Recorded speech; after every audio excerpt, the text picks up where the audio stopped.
So hi guys, welcome back to my video. As you can see, nandito tayo ngayon sa beach. PI Beach, you know. Yan yung washroom dyan guys. Diyan yung tayo mag-shower mamaya. Diyan yung setup namin and maliligo tayo ngayon kasama sila tatay. Doon mamaya kukuha tayo ng shell and as you can see, nandito tayo ngayon sa Park Provincial, Chelton Beach Provincial Park. So, yeah. Hope you guys ready. Lalagay ko lang yung mic ko guys and then let's go. Let's go, let's go. Let's go, let's go. Tara guys, samahan nyo ako. Bababa na tayo sa stairs. Okay.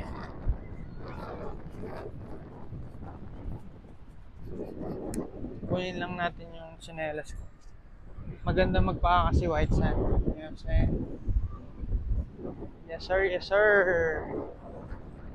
Yes sir, yes sir. Tignan nyo guys. One side. Tignan nyo yung dadaanan natin. You see that? Daming, lumot. So, sinasabi nila dito na sa ngayong oras, it's actually low tide. So, pag low tide, hanggang dun lang yung tubig, Pag high tide, umaabot yung tubig hanggang dun.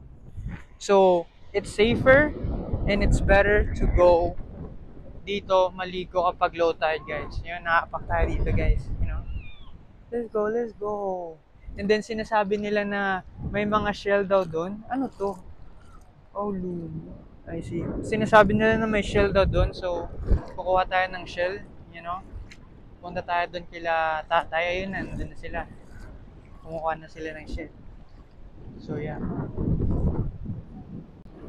And guys, let's go, let's go! Tapos yung sand dito guys is actually reddish brown, So unique yung nila dito. Punta natin sila dun. Let's go, let's go. Ang ganda dito guys, you know what I'm saying? So titignan natin kung anong shell yung kinukuha nila.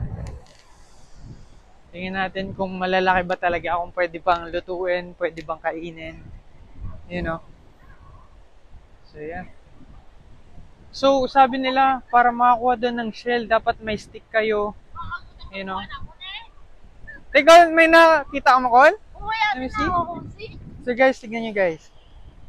Yun, guys, as you can see, yan yung shell. Ilan to, Col, ba? Damn. Wow. So, pwede yung lutuin, Col? Yeah. Oh, wow. This is $7.99 in the store. $7.99 in the store. In the store per pound. It's free here, PEI. Yeah, tapos kung pupunta ka lang dito sa dagat, libre lang guys. Dapat masipag lang kayo. Na kayo. Let's go long ride. Yes, let's go. Wala ko sa cellphone. Naka-vlog. So yeah, see, mommy and then mama. Naghahanap din sila ng shell. Dapat masipag lang kayo maghanap ng guys. Hindi ko alam kung paano nyo malalaman kung may shell ba sa lupa or ano. Col, ano yung technique, Col? Paano mo nalalaman kapag may shell sa lupa? Just like that, then you can feel it because some shell I see. Sand. I see. Tutusukin nyo lang. Yeah. Tapos pag may na ano na kayo, Feel it. I see. Damn. See? Hi, Rishi. Say hi. Naghahanap din si Rish ng shell, guys. Tignan natin kung gaano kadami na ba. Lagay ko nga muna tong tsinelas ko. Gano'n na ba kadami? Ala! Wala pa naman pala, guys. Akala ko ang dami na. Kakarating lang din naman nila. Yung plastic natin, So, let's see how it goes. Yung, pag nila mamaya. Ang lakas ng hangin, guys. Nililipad yung gamit natin.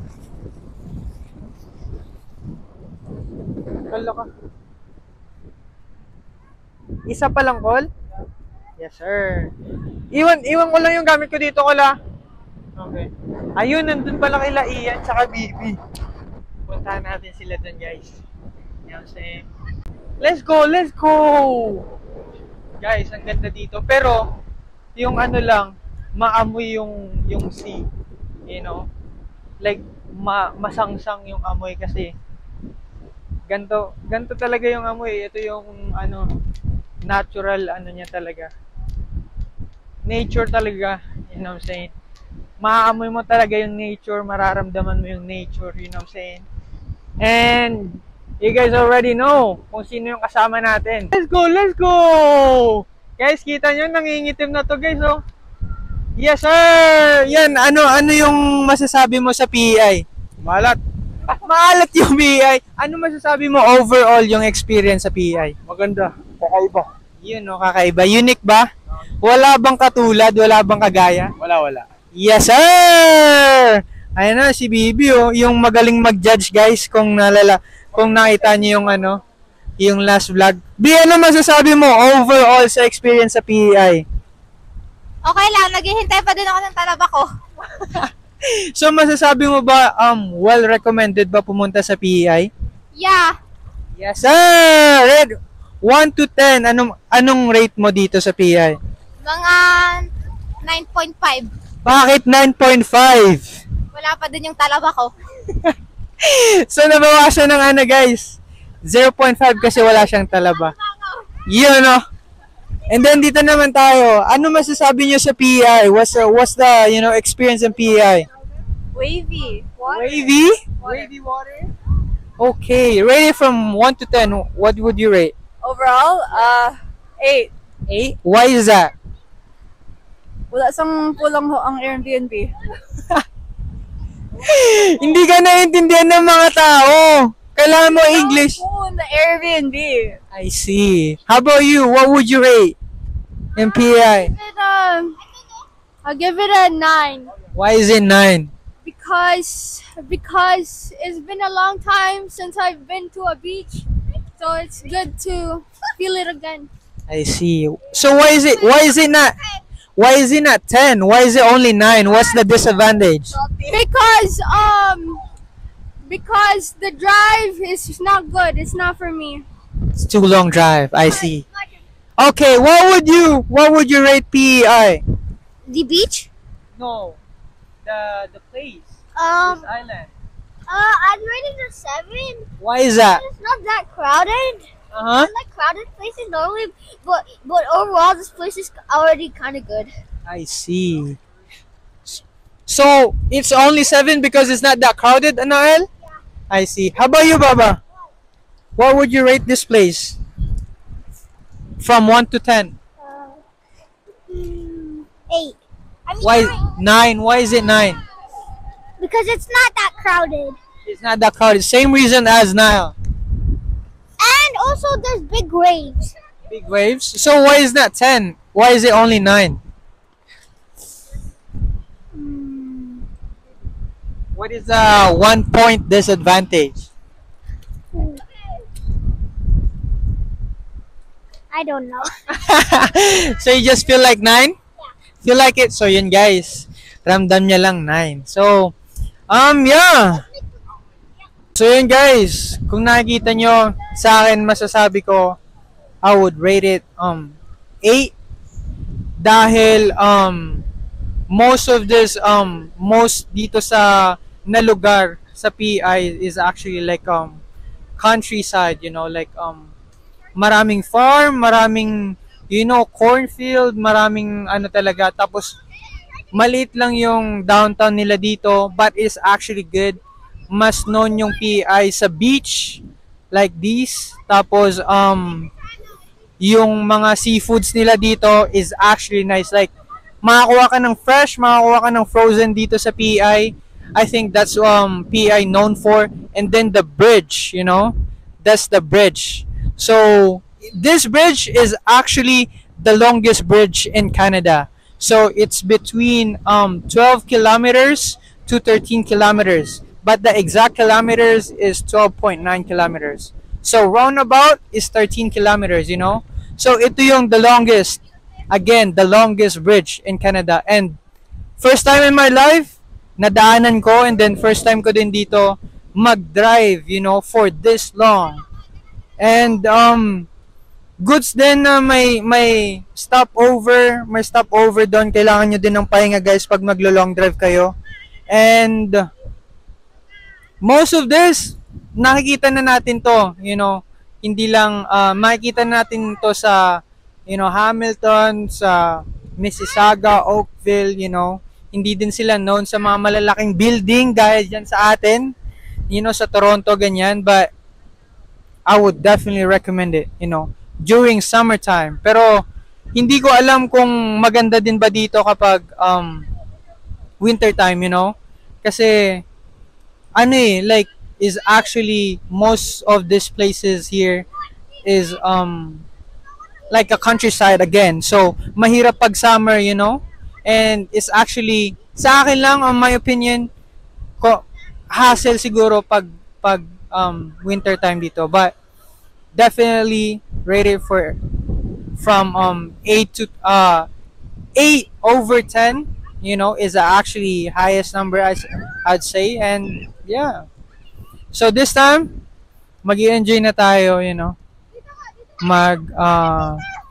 maligo sa beach. So titignan natin doon, guys. Punta tayo sa baba. You already know. Tamo siya, no? Nag-i-enjoy lang, oh. Yes, sir! Yan. Patalikod tayong pupunta sa dagat, guys. You already know. Ang lakas ng wave, gagi! Hindi ata tama. Hindi, hanggang ano lang. Hanggang bewang lang. Subukan lang natin yung lakas ng alon. You know? Woohoo! Oh, damn! It's strong! Tsaka yung tubig, guys, hindi masyadong damn! Hindi masyadong malamig. Sakto lang siya. You know? Like handle mo. You know? Ito yung maganda maligo, hindi masyadong malamig. Oh my days. And it's actually strong. Yan, manaliligo din doon, you know? Woo! Kita nyo, guys? Woo! Hanggang bewang ko na. Damn! Tapos ang lambot sa paa, walang mga bato. Like pure talaga, pure sand talaga. Pure red sand, you know?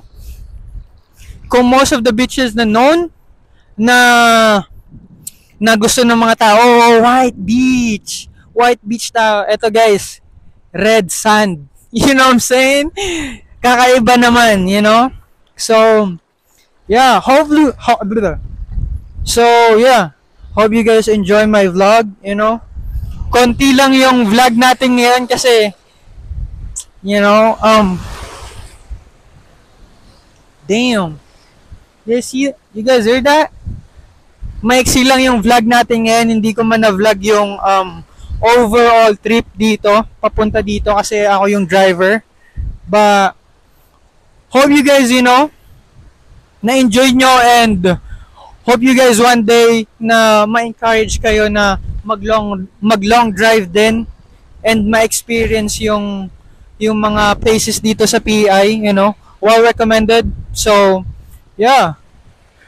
Thank you guys for watching. See you in the next vlog. Hope you guys enjoy. Bye-bye PEI. Hanggang sa muli.